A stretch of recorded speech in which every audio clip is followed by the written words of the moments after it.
on a fait deux produits. Un produit qu'on appelle Diamat, que vous avez ici, et nous avons le Diaspec.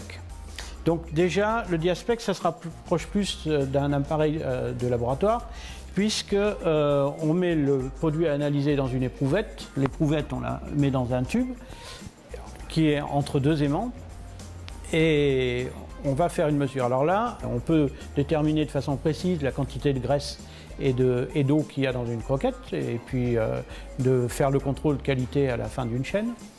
On utilise cet appareil pour faire des mesures, ce qu'on appelle pétrophysiques, pour mesurer la perméabilité des roches.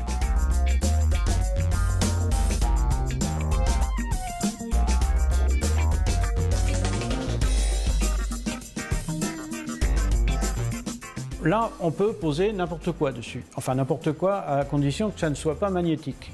Donc, vous pouvez poser aussi bien une bouteille d'huile pour mesurer sa qualité, un morceau de viande pour mesurer ses quantités de graisse et d'eau.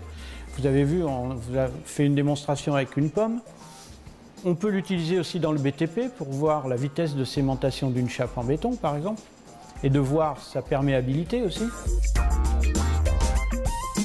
Et cette technologie, tout le monde la connaît, ce sont les fameux IRM qui sont utilisés en médecine, qui ont remplacé, il y a quelques années déjà, les anciens scanners, qui étaient, eux, radioactifs.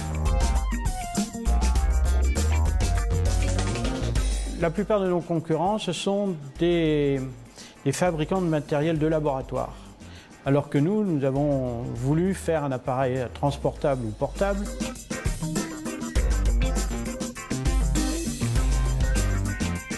Il y a l'opérateur qui va faire les réglages de l'appareil en fonction de ce qu'il va analyser.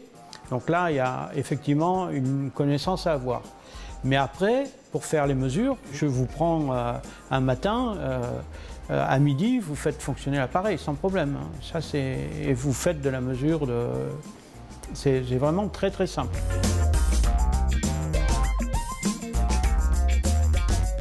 Des fabricants de petits appareils comme nous, on n'est que 2 ou 3 dans le monde.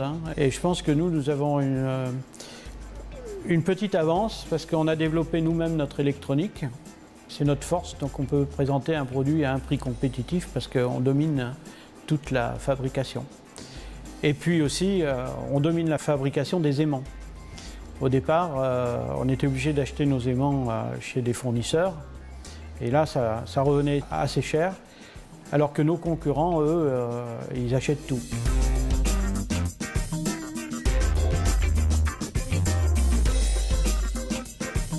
C'est un peu tout fait à la main, quoi. Mais il arrivera un jour, on sera obligé de faire une chaîne de montage, quoi, si tout va bien.